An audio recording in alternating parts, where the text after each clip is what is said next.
Do you remember during your early days when, not just as a ref, but even as a young wrestler, when you're making towns? Do you remember who you would have been traveling with doing during those early days? Oh gosh.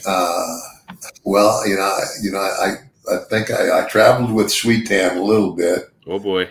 and like I said, he wasn't really, he was pretty much a derelict.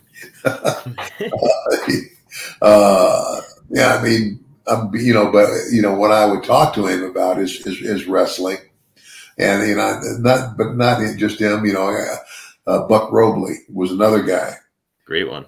and Buck Robley was a great wrestler, and he was a great booker. Because there was a time that when he took the book for Watts and did a real good job booking the shows, and Hanson and Brody, they weren't there. They were there right when I got there, but right when I started, the summer of '75. Actually, I made my first road trip with Brody. He picked me up at the airport in Shreveport, and we went to Monroe, and no, we went to I think we went to Jackson, and wrestled in Jackson, and then drove down to Baton Rouge. That's a good guy to be in the car with and learn from. Oh yeah, well, Brody was just, he was pretty much a loner, but him and Hanson were good friends, and Stan and I both went to West Texas. Brody did too, actually. Went to West Texas State. Wow.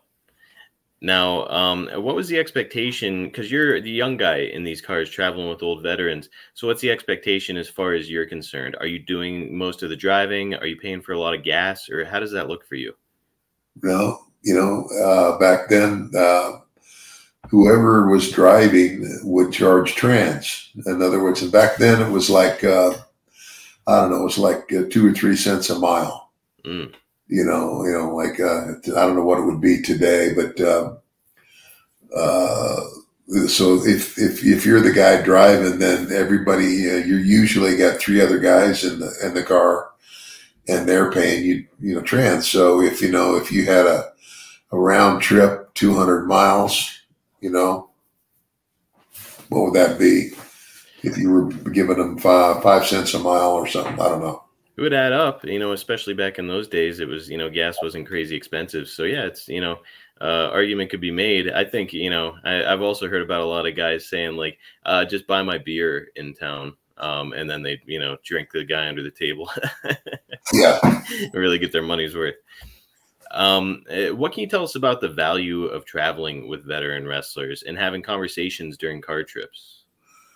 Well, I mean, you learn a lot there. I mean, it's kind of like, yeah, and of course you didn't do it every night. You didn't get in the, so you've already traveled, a long trip getting there, and you wrestled the show, and now you're either going to stay over or you're going to go on to the next town, or you're going to go back to wherever home base was. Mm-hmm.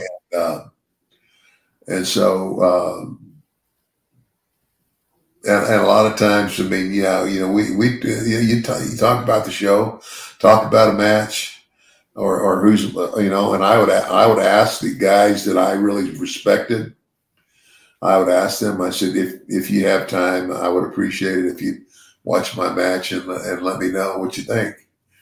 And they would. There were a lot of guys that were more than willing to do that, and that's how you learn. But you really learn by doing it. Because when it's in the moment, you feel it. Mm. I can't even explain that. It's something that's intangible. You know when it's time to do something.